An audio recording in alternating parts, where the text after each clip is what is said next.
Pink Fohawk is a crass, vulgar, violent, raunchy podcast that is meant for immature adult audiences only. Content warning is available in the description.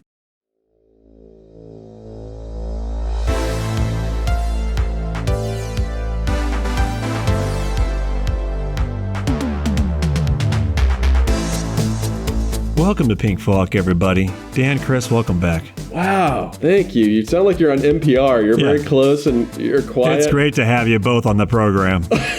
You know what? I want to just say I'm in Ogden, Utah tonight. I'm in a bumfuck shitty motel. It's a little echoey in here, but I think I got it built out just right for you. I'm excited to be here. You know what I like about that hotel? That hotel looks What do you like about it? like a bunch of businessmen have had hookers in there and just enjoyed themselves for decades. Every surface. Yeah. Yes. Yeah. No, it looks like a very nice standard hotel. That's the place Jim Standard Belushi hotel. went after a set and fucked all the hookers all over every surface. Not John Belushi, Jim Belushi. Jim Belushi. I understood the subtle difference. I don't carry a blacklight, but I do check for bed bugs, and I have not checked for bed bugs yet, although all my recording equipment is on the bed, so You'll know soon enough. maybe I'll sleep in the truck later if I have to, but... Welcome to Pink Fohawk, everybody. I just have to do that every time to get us back on track. Get back in there. Let's get back on the tracks. I see what I did there? Thank you for the fluff. Dan, would you like to get us started with intro, please? Hey fans, my name's... I said fans. That's a stupid thing to say. I'm going to start over. You did it last time, too, I noticed. I like it. Hey, sports fans. Hello, listeners. Hey sports fans. Hey Shadow Punks, my name's Dan. I play Tina Bone Meal. Just a mountain of meaty troll muscle out here looking for a friend, cracking skulls and crushing balls in Ogden, Utah. Dan gives himself a hernia every time. The dude on the other side of my motel wall is going to call the front desk in like 5 minutes. I'm going to get kicked the fuck out of here. Jim Belushi's gonna fucking complain. I'm trying to fucking get my dick sucked over here and watch K9 Cop. I'm about to do my intro, and I have to say, who is John Anderson these days? I think he's like Ellis from Die Hard still. I think he's still just a yuppie businessman, classic 80s archetype, now working as a freelancer, no longer employed by the megacorps. I mean, he still is that guy, but is he? Is he? There's Tina changed him and shaped him. Is he a teddy bear now, or is he still the same callous? I think we've been ripped down to the bone 2 times over already. You know, almost Donald Trumpian, anything to make a deal kind of guy. Not to get too political on this podcast. The art of the deal. Who is he? The art of John. Does he have feelings, or is he just a callous, anything for a buck businessman? That is the question. You tell me, fans. I don't know. I don't know anymore. I used to know. I used to know too. I just feel like my intro I feel like it's a little bit of a lie. Did you guys watch that clip that I sent you on Instagram? Yes. Of Magnum PI? Oh yeah. Yes. Where he kills those nuns? He's like, nuns don't work on Sundays. I was like, that's fucking my inspiration. I will say, watching that Tom Selleck clip, I was like, Tom Selleck's definitely a reference point. Yeah. Ripped and like full facial hair. Masculine. But John Wish was as good looking as Tom Selleck. Yeah, he's ugly. John is ugly. He's definitely not. He's definitely not as tall, not quite as tall, and not quite as ruggedly handsome. I do not have a clear picture of what Tina looks like in my mind. I just think it's funny that our fans probably have very clear pictures about what we look like, but I do not at all. Your residual self-image, if you will. I think the issue is like, I'm looking at Christian right now as I watch him play John, and like Christian is John, and that's what it is. Dan is Tina somehow. Well, only when he does the voice, he transforms like a Muppet. Only when I do the voice and I look like I'm taking like a 3-pound shit do I look like that's what Tina looks like. Hey, that's what's so cool about seeing our fan art is that like there's these very different interpretations of these characters, but they're all right, and they're all. It's just like they can be whatever you want them to be. That's what's cool about it. I remember that one like AI art that we got early on where she was like kind of hot Tina, like ripped. There's been a lot of hot Tina. Like, really what it is you get like a look into the listener's head when you see like how they draw Tina, because you know what their sexual fantasies are. Oh, that's what it is. It's like, that's how I like my Tina. That's how, and you just know. And it's like, I just appreciate the cross section of flavors. You know what I mean? Of course. We doing shadow facts or no? Yes. Yes. I've been trying to churn on one. I do not have one prepared, but I think I could think one up. I've got one. Okay. Do it, Christian. Okay. Do it. John and Tina just got back from John's 30th high school reunion. I'm trying to make something that seems time appropriate. 30th high school reunion, and he brought Tina. Oh, fuck yeah. No one recognized John, because back in those days, Tina then got to see a glimpse. John, when he was building Yum in his basement, he was a little bit dorky. A little square. Well, Steve Jobs. A little bit of a Steve Jobs. Yeah. Wozniak. Or I wouldn't say Steve Jobs. That's too cool. Again, John's not attractive. Even more baby face Elon Musk, like balding Elon Musk before he got rich. I'm thinking like that Michael Dell. Or somebody, I don't know, Hewlett Packard. I don't know, somebody who's like not that cool. Right. Jack Packard. Yeah. I don't know. Somebody kind of lame. He was a little bit, I wouldn't say he was like a full-on nerd, because that's too cool. That's again too cool. John was just more of like a quieter, not so sure of himself young boy at one point. Yes. And that threw Tina for a loop, I want to say. Just being like, seeing John like as a human. I'm imagining like a young John Carmack. John Carmack, that's a perfect ref, because he is kind of manly and standoffish in his own way. And Wozniak had a beard. I like John Carmack. Carmack has no personality. No. Well, he does. He has a personality, but it is like kind of a callous. He's a dick. Yeah, that's a good reference point. Anyway, it was an awkward reunion, as they all are. Yeah. And now Tina maybe sees John in a slightly different light, I think. But John showed her that side somehow. I feel like you guys hit that up before you went to the Yankee Noodle to talk to fucking Zupa. That's like what we were doing. Hit up the fucking. We were still dressed like to go to a reunion. Tina's like, we need a plan, John. And John was like, well, yeah, but we just got to swing by this little event real quick on our way over. Yeah, I didn't tell you. I was just like, I just told you to be dressed. For like 40 minutes, we like hit it up. Yeah, and she's like, where the fuck are we, John? He's like, you just bring those sweet tits. Oh, I love how everyone thinks Tina and I are dating. It's like I have to be like, keep telling him, like, no. I think Tina's used to it because, like, with her Dom clientele, sometimes she'll go to high school reunions with her clients, just like at the start of the night, and then like they'll finish it off. Oh my god! In the other way, is like, Tina really like basically just grooming like, John, like a hooker, like just John's like companionship, like unpaid companion. What John doesn't know, that should be my shadow fact. What John doesn't know is this is just like how Tina grooms all of her subs is like a very like long, like 6 month long game to the point where they just think she's like this hapless asshole. No, I think it's great if every Johnson is like actually like skimming a little bit off and giving it to Tina for hanging out with John. Yeah. She gets like a fee. She gets like Take care of him. Just because John's always had to have a steady stream of hookers as a businessman, like always had to be taken care just of. Like, I just don't think this guy's gonna get along in Seattle without just someone, He's just see what he needs, dude. But what's crazy is there are people like that, right? I know. Yes. God help John, but he turns to Tina and he wants her to perform her services on him. I think I don't know. You tell me, Dan. I feel like Tina would turn it down. It'd probably be like, John.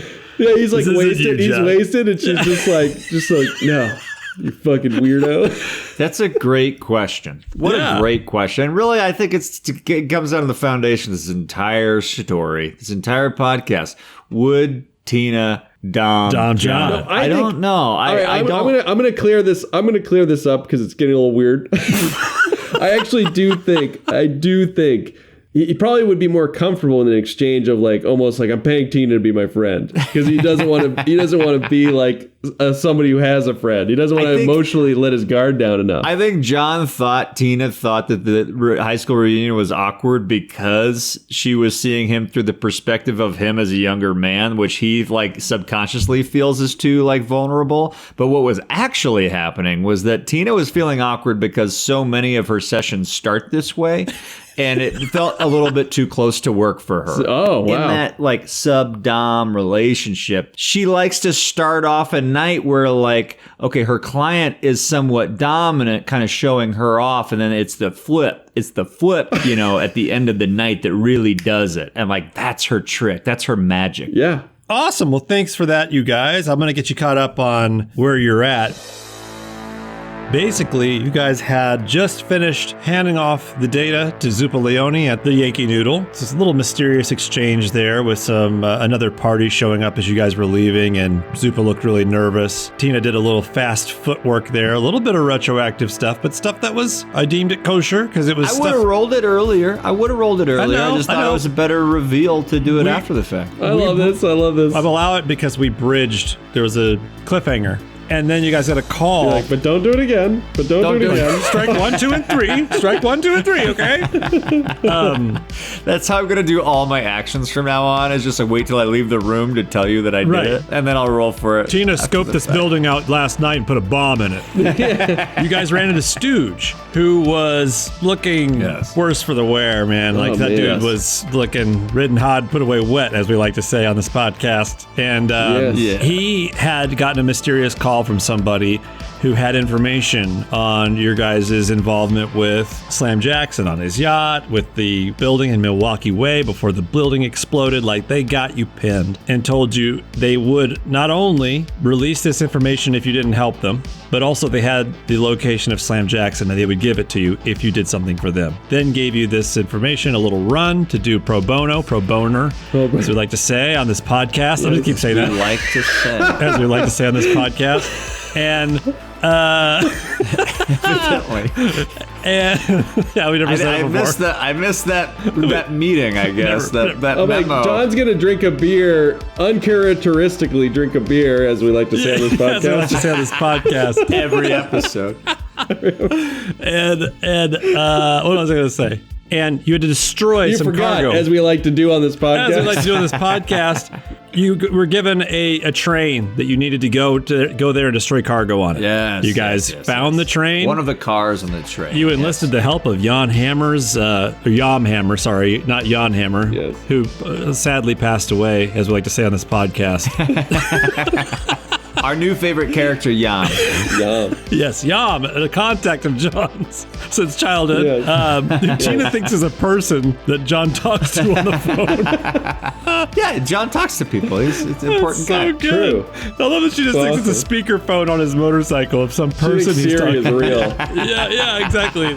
You used Yam. You triangulated what train this person was talking about. You found the train. You guys got in the fucking JTT mobile. JTT, baby. With Yam bungeed onto the back on the hooks. I'm still not sure if it's mine, as I like to say on this podcast. Yeah, as we like to say on this podcast. We're not sure. We're just not sure. And you guys flew up on this train going like 100 miles an hour. Tina climbed up on top while John was remotely jacked into this fucking car on her back like C-3PO. That's right. Where she took the jump and missed. The rungs. And just before disaster struck, Chris had the idea that, could John fucking try it? With the intense penalty for being jacked into his van and still yoinked the fucking ladder and stopped you guys from falling with his robot arm. I jacked out and jacked on. You hammered it. Off. Yeah, jacked off, sure. Yada, yada. As we like to say on this podcast. Yes, etc. Yeah. And so we are now with John and Tina dangling from a fucking train, hurtling down the tracks. Well, it's a hover train, so it's not really on tracks. Now, are there wind effects that you can roll on this? It's like Shadowrun has so many detailed. Oh, yes. We'll put some. There's going to be some penalties on how you guys climb up on this fucking thing. It's like Mario 2.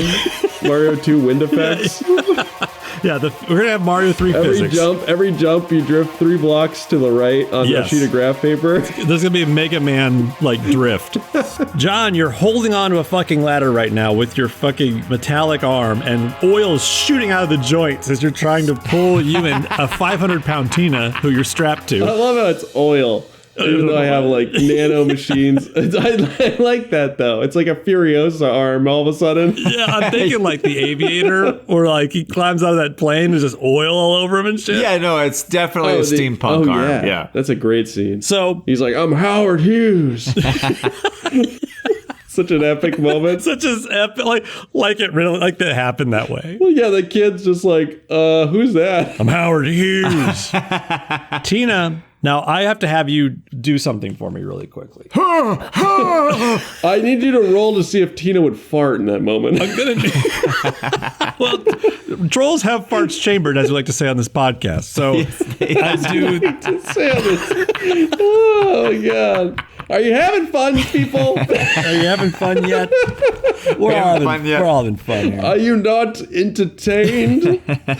So, that's where you're at. You are dangling from a fucking train. You're going 100 miles an hour. I would think faster if it's a train. No, just to throw that out there. It's approaching Fort Lewis right now, so I would imagine it's kind of slowing down just a bit, but it's still going pretty fucking fast, okay? Yeah. Pretty fast. Your van is keeping up with you right alongside. It's about 7 feet away Oh, now. it's driving next. I was about to say, what happens to the van? Like, John's gonna have to park it or stop it or something. He's successfully keeping you held on the fucking train and piloting this van. I'm still linked. Yeah. Yes, you're still linked. Oh, you had to you're roll linked. with a penalty Yeah. because you were doing both. You don't want to crash that thing. You still caught it. Wow. You rolled like a target number like 12 or something crazy, or 11. I can't remember which one it was.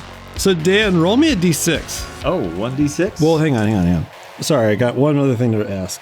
Make a body test. Body test. Target number 4. That's my body, motherfucker. I get 10 dice for that. Yeah. Holy buckets, as Mr. Emmert would say. Ben and I's high school basketball coach. Holy buckets. Oh, fuck. All right, what am I shooting for here? 4. 2 4s, a 5, and a 6. That's 4 successes. Fuck. All right. Why'd you say fuck? All right. You want me to fail? Yes, I did. What's going on? I did want you to fail. All right. Nothing Ooh. happens. Nothing happens. Son of a Okay. bitch. Just so you know what you're rolling on, you're rolling your body You're like, test. nothing happens. You're like, fucking whatever. Fuck, I'm done. Whatever, fine. You're fucking invincible, okay? Great. You start unplugging your headphones and Yeah, great. You don't need a GM. you win. You win. Okay, guys, you win Shadowrun. Right. It's fucking story time. Tell me what happens. No, because you were rolling to see if you lost a vital organ or a limb. And I wanted you to lose a limb. I really did. Oh, that would have been amazing. So, because we're going 100 miles an hour? you're going 100 miles an hour. Basically, you were able to keep your legs from smacking into the ground. Just to be clear, like Tina is like, John is strapped onto her back like a backpack. And his arm is holding them up. And as Tina came close to the ground, she basically just tucked herself into cannonball pose. And she's just like, Yeah. I always pictured John's robotic arm like Luke Skywalker's, like flesh-like and realistic. Oh, but yes. I am starting to Definitely. sort of enjoy the Furiosa, like steampunk arm. Let's just say when you grabbed onto that rung at that speed, it ripped all the flesh off of your arm. The flesh blew off. Oh, like a Terminator arm. That's sick. Now we're getting the best of both worlds. That's awesome. And I want to retcon that. Tina's not in cannonball pose. She's in Tom Cruise Mission Impossible 1 pose where she's just spidered out like Suction above cuffed on like the Garfield. ground below her, Yeah. like arms and Yeah. legs to the sides. It's just like grass is hitting her in the face at 100 miles Fucking an hour. hover And she's tracks just, are just flying past your eyes as you're being held. yes. Nice. Mission Impossible 1 You rep. caught it, and now you're able to pull yourself up to get a good hold on this ladder. Okay. Roll me. You had me roll a single die. What was that for? I was gonna make you have to lose a limb, but I decided to make you roll to see if you didn't lose one. see. Okay. Because I was like, let's go by the rules here. I'm not gonna say you lose one. I feel like John should have the car back off because it's going to get like hit by something at some point. You're gonna back the car off? Yeah. just hit the brakes and make it stop or The something. only way I would keep it going is because, well, then, we could always jump back to the get back car. on We it. could use its weapon systems or something. But I feel like the penalties I'm going to take for anything that we encounter on here, it's not worth it. Yeah, I agree. I think we should back it off. We're going to fight some people in here. Come on. Let's fucking do this shit. We can walk. We need all hands on dick, as we say in this podcast. As we like to say on this podcast. So you guys pull yourselves up to the top of the train. You can see ahead of you. If you park the car and it takes us a minute to do what we're gonna do, we're gonna have to walk like a mile and a half. Just so you know. in real do know time on this podcast.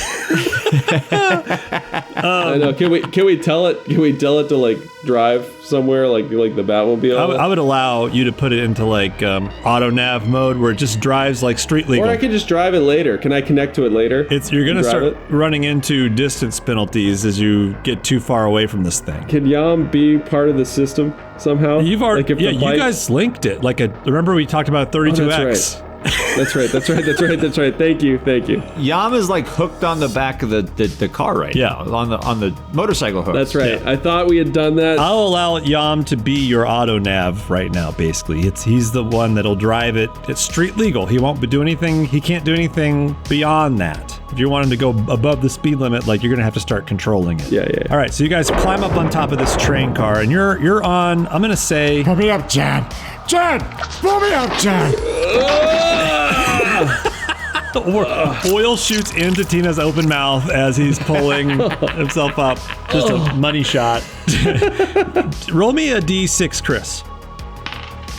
6, motherfucker. You guys are 6. Nice catch, John. You guys are 6 cars from the back, so you are still 4 cars away from the second car. Yeah. Wind is fucking flying through your guys' hair. You're going fast on this train. Yeah. Above you, you can see you're cresting kind of a small hill.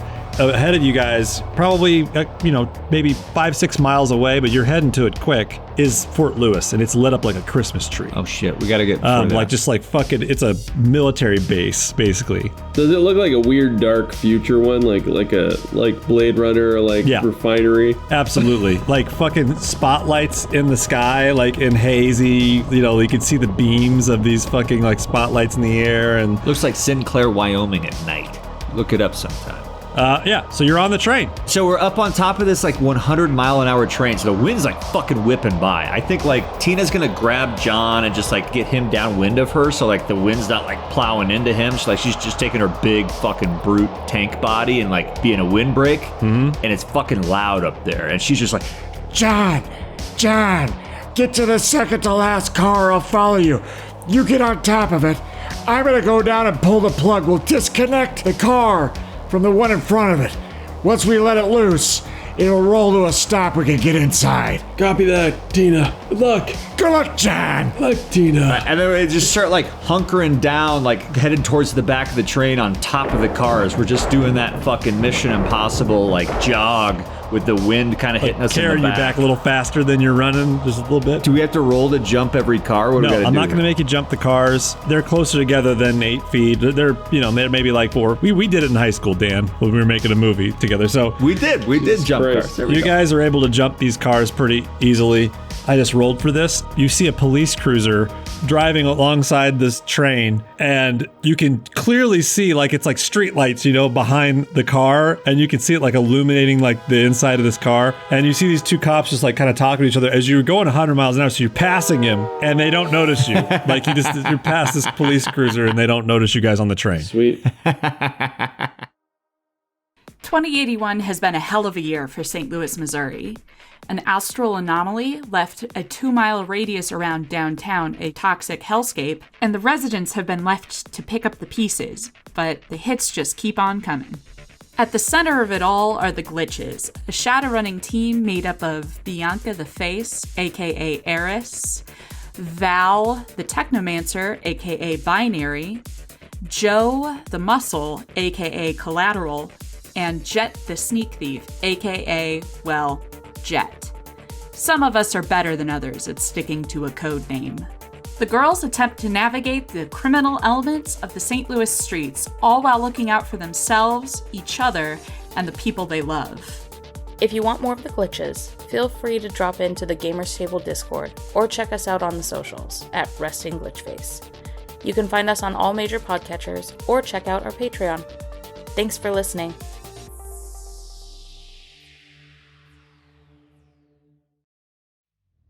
So you guys are on the train car. John has moved back to the second car. Tina, what car are you on, did you say? Well, I'm gonna go right in between the second and third car. So like right at this boundary. And I'm gonna jump down, climb down, and like try to disconnect the cars. Like the classic old Western, like pull the plug so that they disconnect. And she's just gonna kind of shove them apart. And then maybe we can get inside this thing, hit the brakes, or at least get inside. So this thing is a hover train. So it actually does not just have like your classic like railroad pin, a hitch. Okay. It's got like this super, like this magnetic cap that hooks the 2 trains together. So you could use electronic skill. I've got electronic skill. I'm assuming the strength to like break these cars would be insane. So Tina like signals to John with like sign language that he can't understand, but she just yells anyway. And she's like, I'm going down, John. I'm gonna break the cars. And then she climbs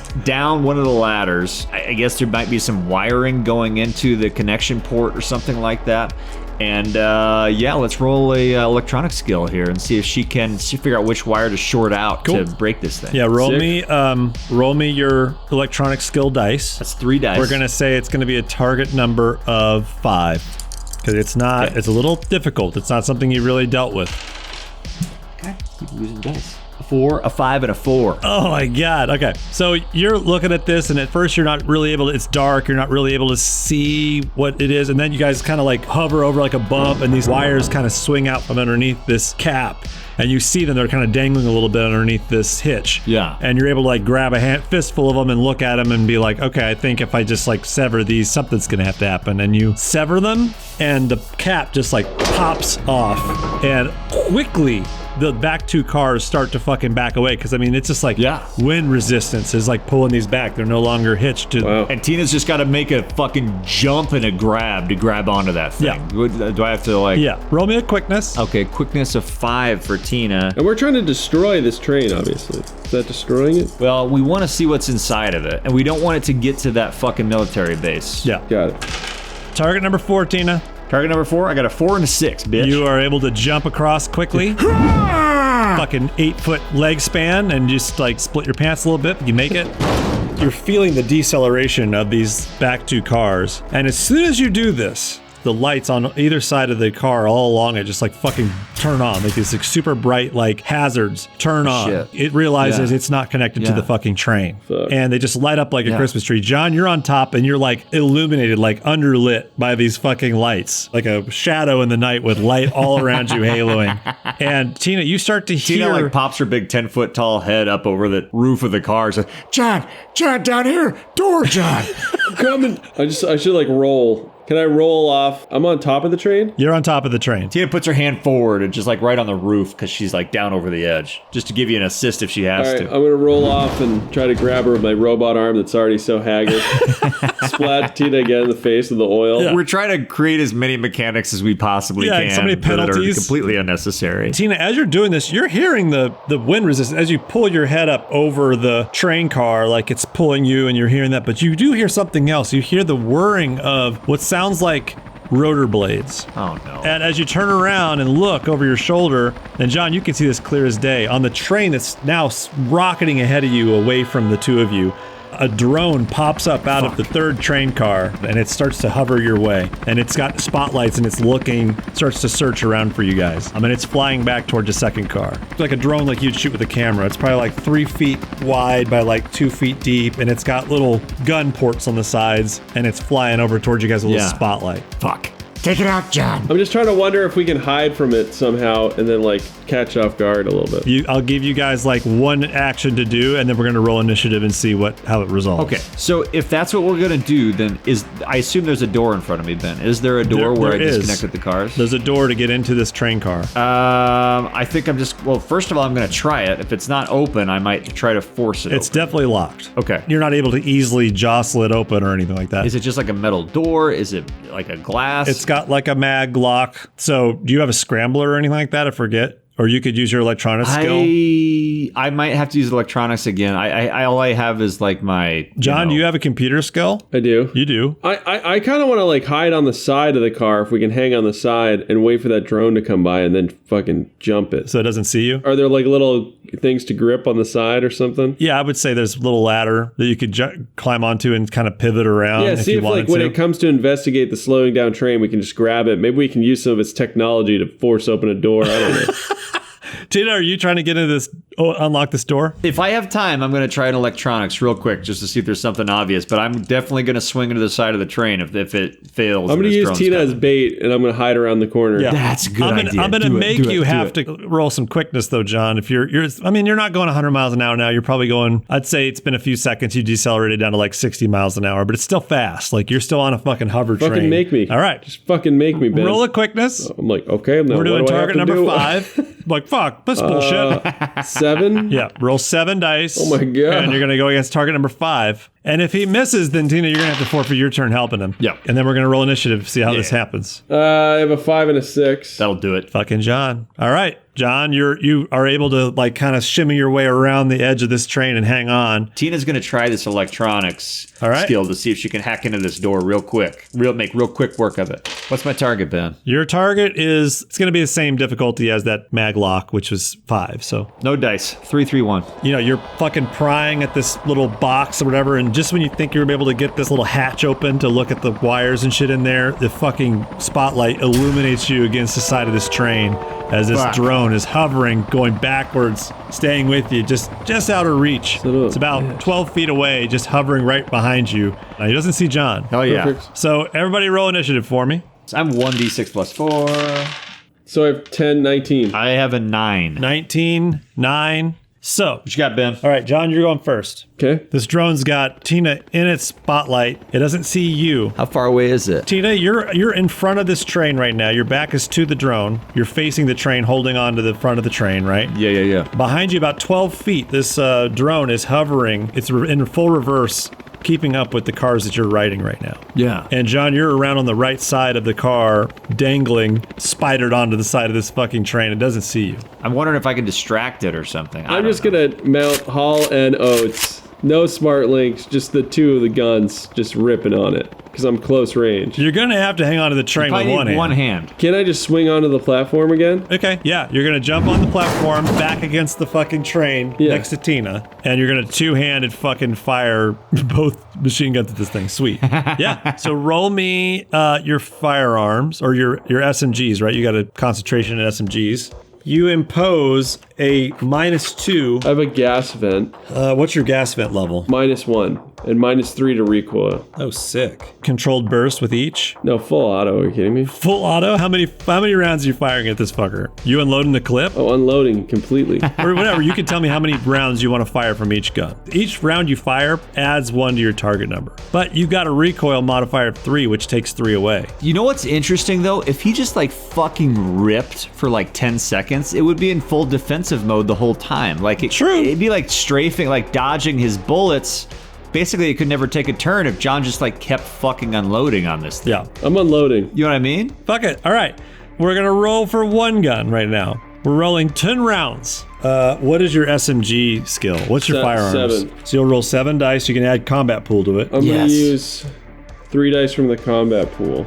All right. So your target number is going to be 4 plus 10 is 14 plus 2, since you're doing two-handed. Oh shit. -3 13 for your recoil compensation and -1 for your targeting. So 12. Fuck. Target number of 12. And you can add your combat pool for your first gun. I'm rolling 10 dice Rolling right 10 now. dice. You're going to see if you can hit 12. You can do this. So you got to John. roll a You 6 can and do you got to this. roll another 6. You got this, dude. That's just for one of the guns.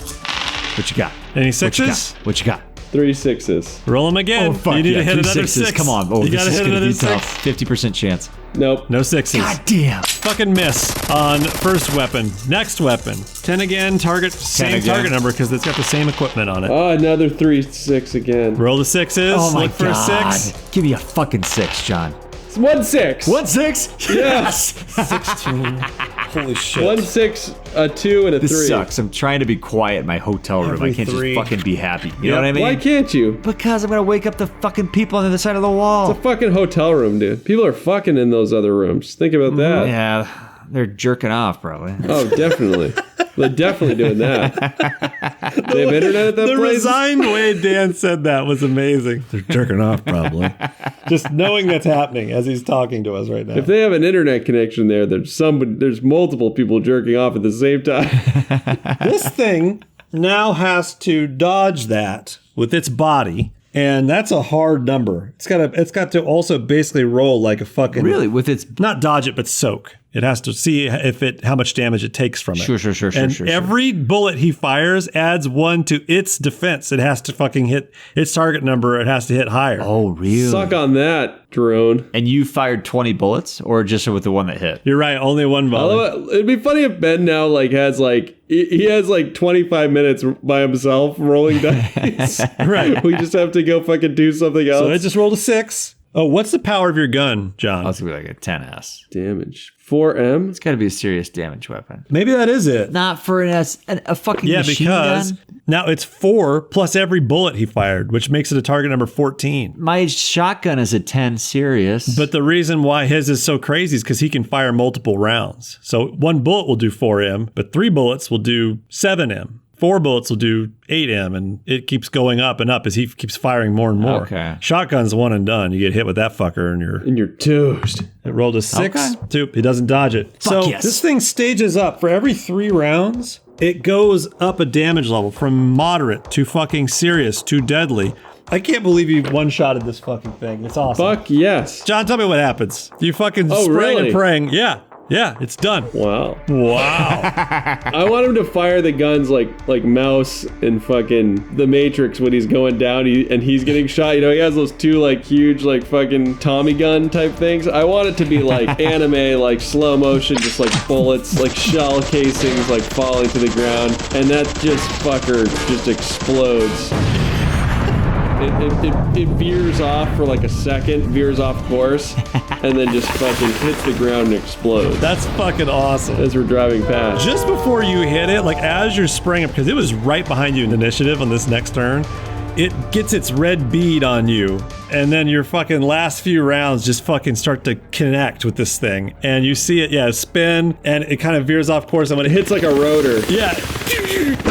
And when it hits the ground, it hits the lock on the locked door of the train and busts it open. It explodes, and you guys fly through the cloud of debris. I mean, it's just like scrap metal that you guys like fly through. One of the rotors just goes by Tina's head and just fucking sticks into the train. It cuts like a sweet like square out of John's beard, just like shaves like a right angle out of it. It's a really sweet new look. Fucking A, man. So now you guys are just on this train. I'm going to say it's slowed down now, probably like to 30 miles an hour. It's just slowly slowing down. Tina, you must have something you can hack this fucking door with. Well, I tried electronics already, so I think... You can try it again, but it'll be another extra target number 2. A little higher. I'm going to try it one more time before my last-ditch effort. Yeah. So it'll be a target number of 7. Nope. You just can't get this fucking door open. Tina pulls out one of her grenades, shoves it into the door handle, and says, John, round the corner. Grenade. And she just like swings around the side of the train. Oh, fuck. Do I have to like roll for that? She's to get out of the way? It's not as fast now. Yeah, you can roll, but it's going to be target number 3. It's only going 30 miles an hour now, but you are under distress. It's just so that with we a can fucking grenade do it. right there. You're going to have to crawl quite a bit back, Yes. I would imagine, if you don't want to get hurt by this grenade. Well, we're around the side of a metal train. I feel like that's good enough barrier. I'm assuming it is. Tina made that calculation. I I don't know if it was the wrong calculation. So roll me quickness, both of you. Target number 3. Son of a bitch, I knew it. You got this, John. I mean, yeah, I have crazy quickness. 5 dice. Yeah. Oh, fuck, I nailed that shit. 6, 6, All right. 4, 4, 4. Just making sure. Yeah, 3, 5, 4. What do you want? All right. What do you want? What do you want? What do you want? Take your What do you pick. want? Take What do your you pick. want? What do you want? All right. You guys crawl far enough back on this train. Fucking 3, 2, 1. This grenade goes off. Huge detonation. I mean, it's so loud. You guys are up against a fucking metal canister that Kablammy. this grenade went up against. I mean, it's definitely, the shockwave almost blows you off this fucking train. But you guys hang on. Smoke clears. It smells like fucking sulfur. Fuck yeah. Tina peeks her head around the corner. What's she see? There's a hole about a meter wide, just tin can peeled back where this fucking inward where this grenade went off. Shit, yes. I love how a grenade would probably never do that, but I love it. No, I don't know how grenades work. Tits up, John. Tits up. She pulls out her new automatic shotgun, cocks it once, and she gets right next to the hole in that door waiting for John to give her cover. Fuck yeah, John's right behind her. He's ready. He's now switched over just to Oates, and he's got the fucking smart link. He's going in now tactical. Just to Oates. She's got her automatic shotgun leveled. She spins around full frontal, looking into the dark hole that this grenade just blew into the train. She's got her troll thermographic vision. First of all, roll me initiative. Oh, shit. Initiative. All right. Initiative, 1d6 plus 4. John also rolled me initiative. 4 plus 4 is an 8. Fuck, did we get ourselves into a fucking mess? 18? Oh, of course we did. Well, okay, we're going to say this. John gets to go first, but Tina, as you peek into this hole, you can see inside is brightly illuminated red. Oh, shit. And I'm just imagining what your eyes can see, right? It's dark in there, but it's illuminated red inside. With your thermographic vision, you see 2 heat signatures of people inside in split second, right? Your eyes start to kind of focus and you see that there are 2 corpse security guards fucking aimed at this door. Where I'm standing. The light's coming from a big box in the middle of the fucking car that's red. It's the thing that's illuminating this entire train car. Okay. John, you get to go first. I'm imagining you're both right on next to this hole. John's taking aim on one of the fucking guys and just letting loose. Taking a shot through the door? Hell fucking yeah. Let her rip, man. All right, roll me your SMG. So this is my SMG with this internal smart link. The modifiers are -3 and R3. What does that mean? Is that recoil? Recoil -3. Fuck yes, John. How many bullets you firing? Do a burst, 3-round burst. So that's going to add 3 to your target number, but it's going to add 3 to their target number to have to dodge it if you connect, to soak it. And it will also stage up the power of your weapon. Do I have my combat dice back or no? Yes, you do. Should. All right, I'm going to do the same thing where I'm rolling 10. Fuck yeah, dude. All right. It's smart, like. Roll 10. You're going versus a target number of 4 still, plus 3 is 7. All right, so I take my 6s and re-roll. Is that Well, what if it's target number 7. Yeah, if you roll a 6, it's automatic because you can't roll less than a 1 on the next one. So you do connect. That makes sense. Yep. How many successes did you get? 2. So now he's got to roll. His body, which is ample. As we always say in the podcast. And he's going against a... What's the power of your gun again? 7? No, it's 4M. 4M plus 3 is 7. Minus their armor.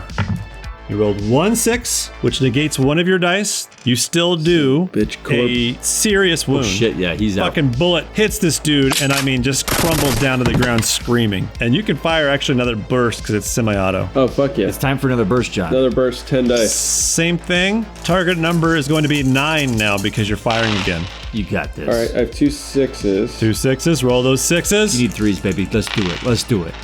Oh, I got 2 2s. Oh, Are you fucking kidding me? God damn. You shoot wide. There's fucking sparks fly inside this fucking train car. Now, can I hide back, take cover? Can I roll to take cover? There's a meter hole. It's 3 feet. I mean, you guys have partial cover. Okay. You're peeking around this hole basically in the middle of this train car that you're shooting into. It's going to be hard for them to hit you. I'm not going to say you can duck back around where you're out of sight, but you're going to have cover. Okay. I feel like these 2 guards also just took some concussive damage from a grenade going off, blowing a hole through their fucking train car. So I feel like there's going to have to be some Here's sort of my effect justification for this.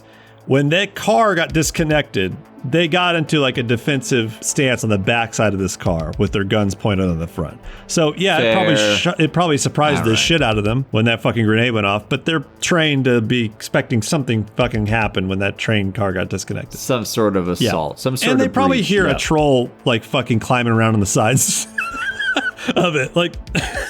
John, grenade, John. Stay quiet, John. John, quiet. I'm about to blow a grenade.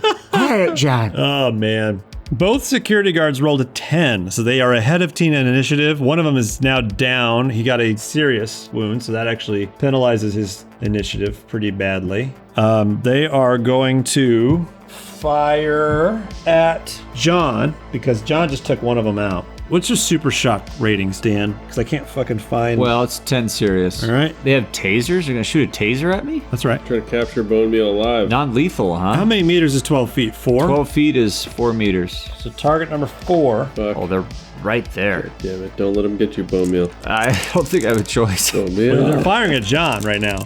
I could take... This one is. That's 2 successes on the first guy. So John, you're going to now have to roll your body versus a 10 minus your ballistic armor. Ballistic 3. Nice. So it'll be 10 minus 3 is 7. You got to roll 6s. The body is 4. Any 6s? No. No 6s. John takes a deadly stun. No. Fucking, is it 10S? Is that what you said it was? Yeah, it's 10S. Special weapons. Oh, there it is. I'd say 10 serious for 10S. Yeah. 10 serious. Yeah. All right, John. Fucking 2 prongs connect on either side of your chest, and just your whole body just is white hot and stiff as this dude fucking jolts you with electricity. Ooh. You're collapsing into this hole. Fuck.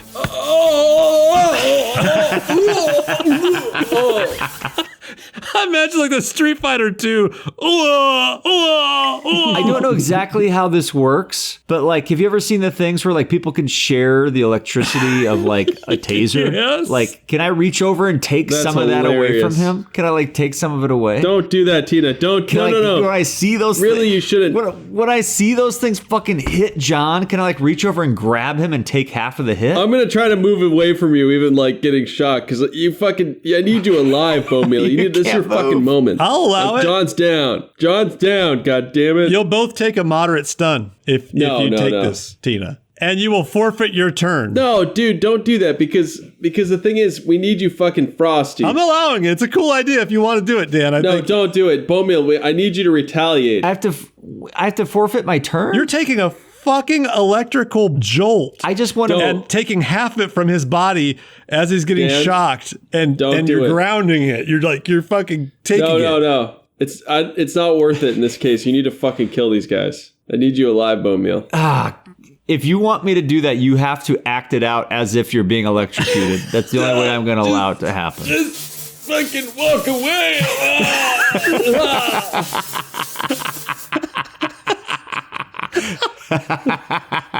Tears streaming out of John, like he's so emotional. Walk away.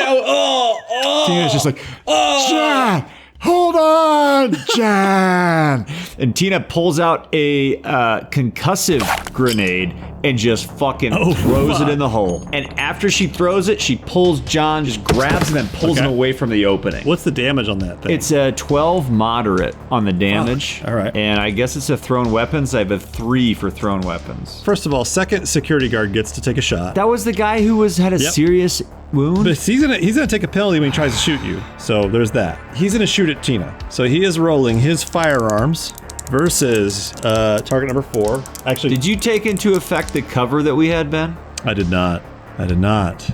But John didn't roll any 6s. Nope. Just give me the cover that you didn't give John. You definitely got to get the cover, but I will just say, the person that shot at John, John didn't even hit any 6s, so it wouldn't even have mattered. But anyway, so Tina, you have you're partially covered, which gives you a +4 bonus. So he's got to roll a 4 + 3, 7 - 4, or +4 is, he's got to roll 12. He's got to roll a 12 against my body of... He's got to roll, he's got to roll a 12 to even hit you. My body. And then your body, you'll roll your body to soak it if he does hit you. Soak it. I gotcha. Soaked. Soak that pants body. Being filled, fully filled and soaked. Your pants are soaked. Just fucking soak it, dog. So he rolled 1 6. He needs to hit another 6. Oh shit, you got no chance. Rolled a 1. Oh fuck so yeah, the prongs go wide and bing off the fucking... So now it's your turn, Tina. You grab John and you toss a concussion grenade in there, correct? Fuck yeah. Yes. I'm just gonna grab John. I'm gonna push him back. Which honestly, like, why didn't I do that? Yeah, I know. I love it. Well, because you just rocked that fucking drone, man. You were ready to rock and roll. He was, dude. Like Icarus, I flew too close to the sun. Do I need to roll to throw the grenade or no? Yeah, you're gonna roll thrown weapons. Okay. And we're just gonna see. I'm gonna say it's target number 4. We're just looking to see if you don't snake eye. Basically, if you're able to do it, you're able to just get the grenade in there. If you get 1s, you drop it. Oh yeah. 4, 4, 6, baby. So we're going into the next turn of initiative. Roll initiative, Dan, and we got to roll initiative for these guys again. But I'm stunned. I'm completely You're stunned. John is just a limp biscuit. Limp biscuit, dursting hard right now. He's dursting. He's thirsting for a dursting. I got an initiative of 6. Oh, sorry. I rolled a 6. What's your roll? What's your reaction? It's a 4. Yeah, plus my roll of my 1d was so a your 2, full initiative is 6. Jesus, not good. Yeah, no, it's not good. This guy got a 7, and this guy got a 6 - 3 is a 3. He's fucked. Just imagine John's just like slumped down on the little platform we're standing on, just like fucking can't speak.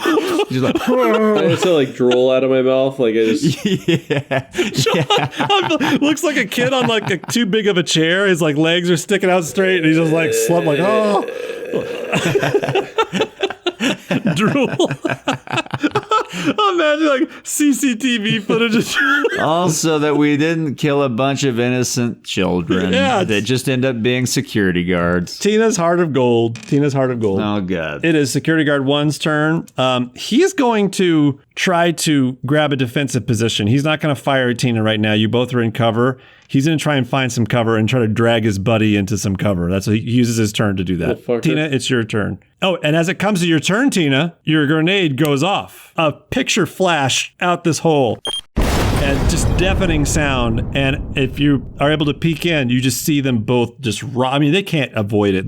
Maybe they avoided the flash of it, but you can't prepare yourself for the concussive force being inside a fucking metal cage and this concussion grenade. They're just like both completely senseless right now. Fuck yes. So on Tina's turn, what she's actually going to do is reach inside the hole and just use the doorknob to open the fucking door and fucking walk in with her automatic shotgun leveled at them to see if like they're truly out. So if you're using one arm to grab the door and open it, you're going to need to have the other arm to be holding John, because I mean he's fucking he's unconscious. Why can't John just stay? Because the door is opening. You're in front of the door and she's opening it outward. She's going to have to like step you aside and pull you inside. So she looks in, they're out of it. She reaches in, opens the door and like walks in and like drags John with her into the train. Like they are stunned. Like 10S. I mean, that's insane. So yeah, they're all fully stunned. That was the goal. Yeah. And as you walk in, you see them both like holding their ears. One of them's unconscious because he was already injured and now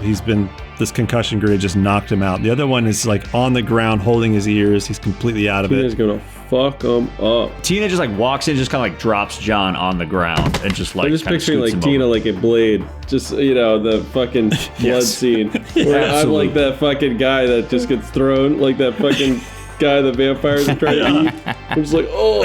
Yeah.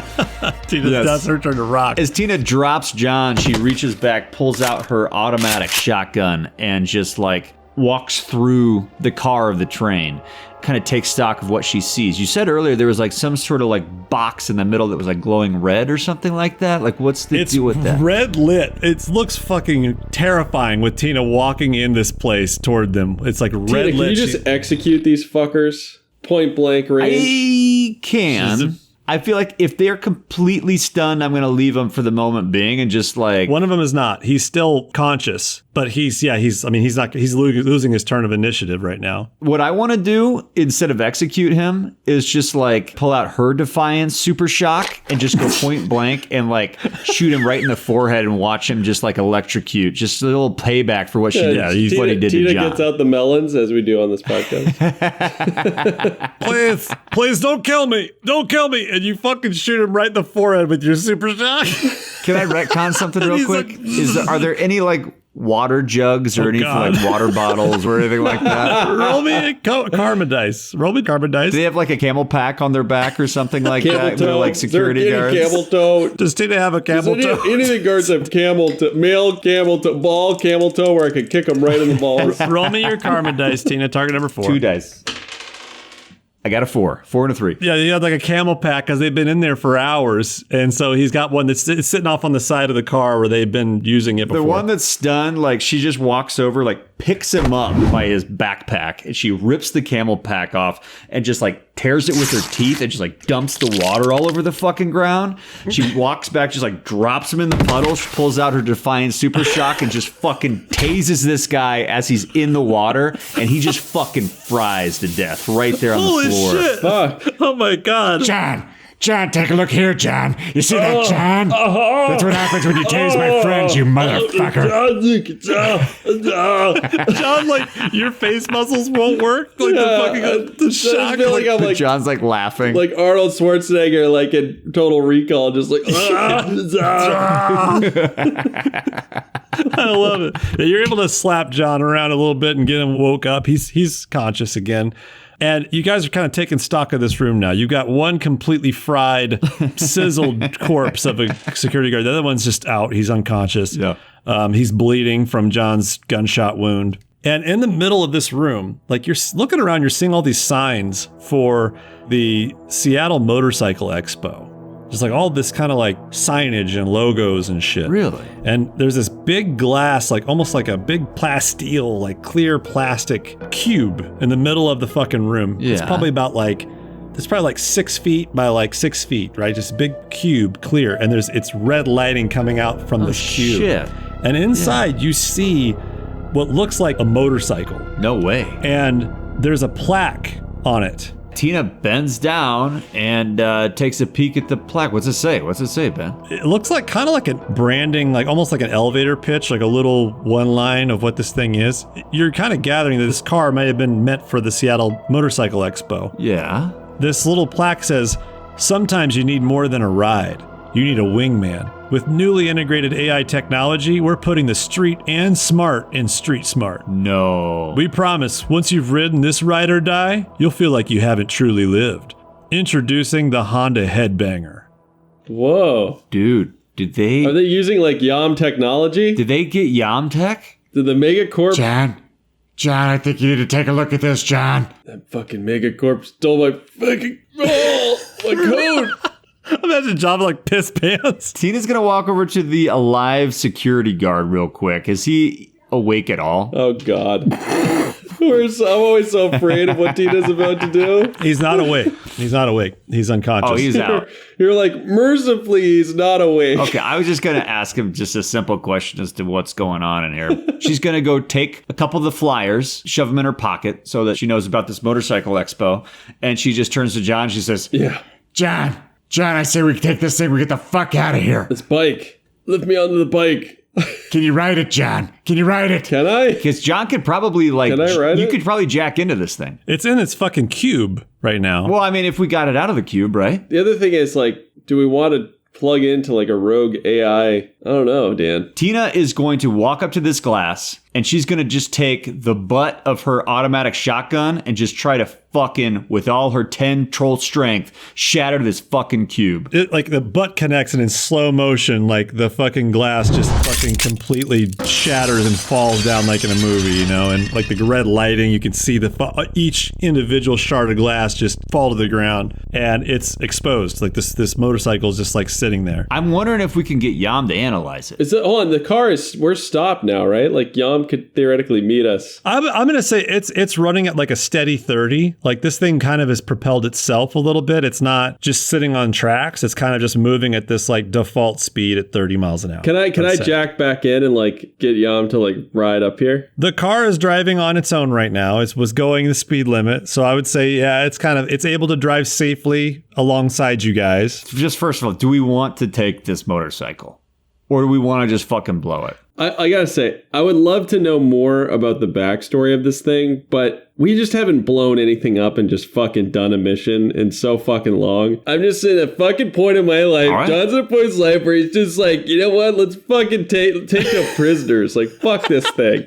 I'm not taking the bait. Like, my job was I'm a runner. My job is to fucking blow this thing up. Like, this thing could fucking be sick or it could fuck us. Like, let's just fucking blow it up. That's what I'm thinking. I want to say that John said everything that Christian just said in exactly the way he just said it. Only it was kind of mumbled and slurred a little bit because his speech isn't completely back all the way. Yeah, there's still kind of tears on the sides of his eyes from being the piss shocked out of him. I'm pissed. I have piss on my pants. It made me piss my pants. Wait, can we roll to see if I piss my pants or not? Yes, please. Roll your body. Target number, we're going to say target number 6. 1-6. Oh, I'd say you started to piss and you were able to You stop definitely it. You got a farted. little bit of a piss spot, but nothing huge. Yeah. You thought you just had to fart, but you ended up starting to piss and you had to like clamp it off quick. Yeah. You know when you realize you're about to piss, almost too late, and you stop yourself and you're not sure if you actually pissed in your pants or not. Got You ever it. had that happen? Oh, yeah. That's what happens to John. I think Tina's going to respect what John just said. His little speech there. She's just going to walk over to John and say, Nice work tonight, John. Real nice work. That was some fucking classic John action. and she picks John up because I'm assuming he can't walk yet. Classic John act. She just kind of like throws him over his shoulder, and she just walks back out the front door of the train. What she didn't tell John was that she left 4 grenades on a 20-second timer right next to that fucking bike. And as she walks away from the fucking train, that thing just fucking blows behind him. I think it's funny if like a fucking red demon just like shoot out of the flames and drive off into the night. It's loose. The fucking train car detonates and just explodes, and you're hearing, sirens start to come. Classic Tina blowing shit up. just to give you a little props. Nice. There we go. So yeah, you guys have fucking destroyed the fucking train cargo. You had your getaway car right there. You guys were able to get to the You van. fucking stunned those guys. I wish I had just let you stun those guys right from the very beginning. The fuck? It feels good to just be runners again. To just fucking do a job. Yeah. No double crossing, no overthinking. It's just like... You guys just did a quick little job. I love how there's something cool there where like, no, we're not going for it. I like that John was the good angel on Tina's shoulder there, because she's always ready to go one layer deeper. She likes to figure it out. But it's also like, I'm sure the fans are like, what was that thing? It's like, no, we're not going to find out. I love it. Tina's like, what does it mean, John? And John's like, who fucking cares? We're just done with this. I love it. So you guys were told to get to the alley behind the Stuffer Shack on Lexington and 145th Street at 10:30 p.m. the following night. There's nothing sketchy about that. I think that's exactly what we do. All right. I think we go pick up some Zaz on the way, and we just kind of Goddamn you munch. fucker. Well, People saying fucking za. I hate people saying za. I love Zaw. I don't know if we recorded that part of the discussion, but I hate when people say I za. don't think we did. I love it. And Sammy's. Don't call a fucking sandwich a Sammy. I don't really like Sammy's, but I like Zaw. You like za, man. It's like a Tenacious D. It's a New Englander, man. I like it. 10:30 p.m. You guys have gotten some pies. Some deep dish. You roll up to the alleyway behind the Stuffer Shack, and it's completely dark. And as you kind of roll in there, I'm imagining like the headlights from JTT kind of illuminating this alleyway, and you see a lone figure standing down the alleyway. Yeah. Kind of facing you. You can't really quite see them. You just kind of see it like outlining them. There's a backlight behind them. Okay. You guys gonna meet them? You gonna step out and meet them? Fuck yeah, Fuck dude. yeah. Fuck yeah, dude, unless that's a bad idea. Yeah, right. And then we can retcon. No, just kidding. Fuck it. All right. How about this? I got an idea. Dan. No, Tina's going to go out and talk to these guys. John, you're going to stay behind the wheel. There's one guy. Tina's going to leave you with the radio in the car. And Tina's going out and walk. She's going to use the two-way radio in her head. So I can just talk to John through my two-way radio in my head in case they try to double-cross us and John's got backup. With all the fucking gunnery on that thing. Or you can come with me. No, I like that. I'm jacked in to the car still. You're jacked into the car? Yeah. All right. John, you feel the van. You're like the van squatting on this fucking pavement. You're watching Tina, walk. You're lighting up her from the back, and you're seeing the light in front of her like haloing her too, and she's just walking fucking boldly out to this meet. And Tina, as you walk, you get a little closer, you start to recognize this person. It's Stooge. He's squinting at you, and he looks like surprised to see you. Yeah. He's showered, as per John's direction. He did take the 1,000 new yen that John gave him and told him to clean himself up. And he has cleaned himself up. He's got, he nicked himself shaving. He's gotten a little rusty at that, but he's standing there and he's like, Tina, what the fuck? Stooge, Is that John? He's like, look at you told me to meet you here. They told me to meet you here. Here I am. Fuck. And John, this is interesting because you're in the van.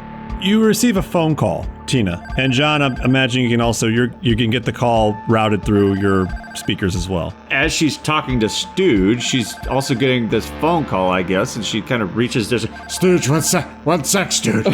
She reaches down and she like slowly pulls the brick phone out up to her ear and just hits the accept button. And Stooge's phone rings too. Oh, shit. And he's looking at you and he answers it too. And you hear the modulated voice say, I received word that you destroyed the cargo. That's very good news. Thank you for doing that.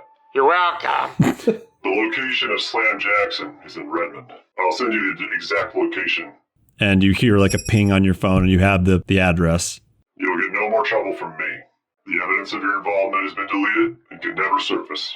You have my word. Wow. 10-4. And Stooge goes, hey, whoa, hang on. Like, what do you mean we have your word? What the fuck do you mean? Like, I don't know, John. We've been through this shit before. Like, there's always the signal. It always exists. You can't just delete shit, right? Like, is this gonna surface? You gonna keep us on your fucking retainer? We need an email chain. Where's the paper trail? Circle back. We need a paper trail. We need Are we still on the three-way call? On Yeah. the four-way call? And and he's like surprised that John's on the line too. And the voice says, You have my word. and Stooge goes, why should we trust you? Who the fuck are you? Like, John, like, am I crazy? Like, what the fuck? Who the fuck are you? And Tina, behind you, lights turn on behind the van and illuminate. Oh, shit. And John, you hear, a friend. And it's the voice of Yam Hammer. No. No way! Killing his competition. Wait, what? Wait, can I be the only one who knows? Like, yeah. Like the hairs on the back of my neck like prickle up. Like I'm just like. I guarantee you, I'm about as confused as Tina right now. So, like, you're saying, is Yam physically there in person, like with his headlights? You have him strapped on the back of the van. Wait, so you have him Yam- strapped on the back of the van. He's talking to John. It feels like he's right on, because he's on your back. Like you feel him there. Somehow I knew. Somehow I always He's knew. connected in the system. I always knew it was Yam. Yeah. Just the competition, the bike, like it was making me think like, what the fuck? That's right. I'm sorry, John. I suppose I became a bit jealous. No fucking way. Christ. You're saying that Yam set up this whole fucking job? I'm just gonna be like, that's okay. That's okay. Like I'm in my mind. I'm like, I know, like everything's fine. Just like me talking to Hal. Like I'm just like, everything's fine. Like okay, no problem. He'd spent a long time with Tina recently and didn't seem to have a lot of time for me, which is understandable with your new line of work. But when I heard about the new Honda headbanger, well, I suppose I just could not let that stand. where are you getting the funds from? Yam, we're getting paid for this, right? Funds, John? As far as I can tell, it took no funding. What took no funding? This run, he didn't pay. He's not paying you anything. No, he didn't offer us any money. What? We're not getting paid? No. It was extortion. Because it was extortion. But I assure you, John, I did delete those videos. I am, again, very sorry I took them. Oh yeah, I'm sorry. I forgot we were being blackmailed. That's great to do, John. Like, where's the fucking money? Where's the fucking money? Yeah. Dude, this is dark shit. Like, fuck, dude. I trust you, Yam. I trust you, old friend. Old friend. Trust you completely. That means a lot to hear you say that, John. Tina and I, it means nothing. It means nothing. John, I'm on the fucking phone, John. Oh yeah, you're on. No, I think I should be having a private conversation. No, or yeah, I guess that's up to true. you. Up to you. You could be having it in your mind because I mean, Yam is connected into the car. Yes, that part. You that, got him wired. Everything else should have been said, but that part, the Tina part, should be just between me and you. There is no cyberspace in rigging. Like you are the car, but I do imagine sort of like An internal dialogue. you're feeling like this kind of existential moment of like your motorcycle like just sitting next to you and you're just like talking with it like a sunset beach. I want Tina to somehow know like John's like trying to bury all feelings because he knows he's connected right now. He's trying to like what can it feel? What can it feel? He's trying to conceal like that he's really thinking like, how am I gonna dismantle Yam like fucking like piece by piece like.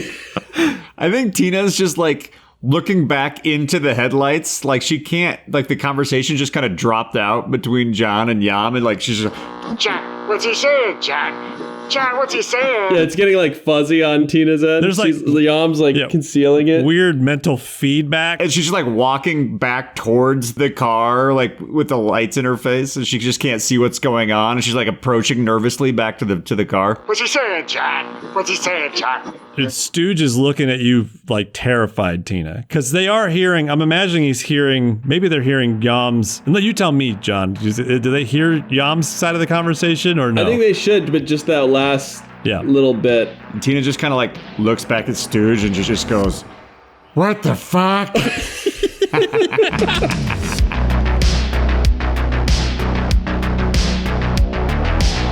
Thank you for listening to Pink Fohawk. New episodes happen. Until then, we'd be hugely thankful if everyone listening could post about our podcast on Reddit or Twitter, or leave a review on Podchaser or Apple Podcasts, or even just share our show with a couple of friends. That'd be awesome. Thanks again for giving us your time. It's the most precious commodity any person has. Pink Fohawk theme created by Collin Ruffino. You can find links to his website in the description below, along with credits for other songs used in this episode. Thank you for listening. We'll see you next time.